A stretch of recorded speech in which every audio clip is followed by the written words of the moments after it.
Perturbations numériques, réseaux sociaux et accès aux appareils électroniques, c'est l'une des 9 méga-tendances sociales qu'il faut connaître quand on passe le CFE-ESG. On la retrouve au chapitre 4 qui concerne les facteurs sociaux. Je vous la présente en 2 minutes. Commençons avec la perturbation numérique. La perturbation numérique, c'est l'impact des nouvelles technologies sur les modèles économiques existants traditionnels. Ce n'est pas à vous que je vais l'apprendre, mais des entreprises comme Amazon ou comme Uber ou même comme Airbnb, elles ont complètement bouleversé leur secteur d'activité en adoptant des approches 100% digitales. Pour les investisseurs, ces disruptions représentent des opportunités, notamment pour ceux qui ont la chance d'investir très tôt. Mais elles comportent aussi des risques, car ces nouveaux modèles peuvent être très volatiles et soumis à des évolutions réglementaires. Le deuxième enjeu dans cette méga tendance du numérique, ce sont les réseaux sociaux et en particulier l'exploitation des données provenant des réseaux sociaux. Aujourd'hui, le big data permet d'offrir des services ultra personnalisés, dans la santé par exemple si vous avez une montre connectée. Mais pour le CFE-ESG, il soulève aussi des questions éthiques et des controverses,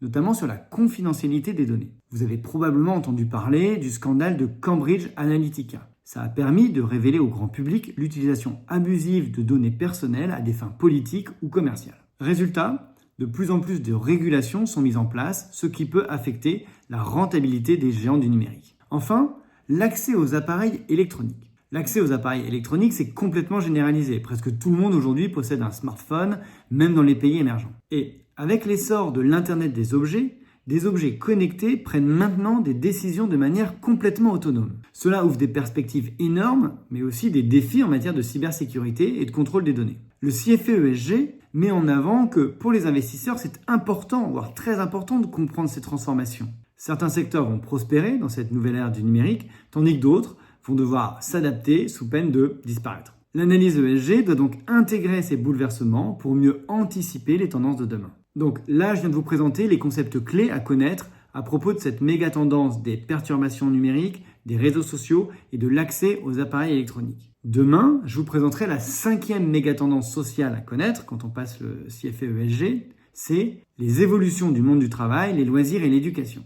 Top Finance est une société du groupe Moonshot. C'est une société de formation en finance qui prépare aux examens certifiants comme le CFA, le FRM pour les risk managers, le CAIA pour les investisseurs ou alors le CFE-ESG bien sûr. Nous proposons des cours en présentiel mais aussi en distanciel et nous vous donnons également accès à des plateformes pour préparer vos examens et surtout pour réussir vos examens. Contactez-nous pour vous former en 2025 avec Top Finance Moonshot.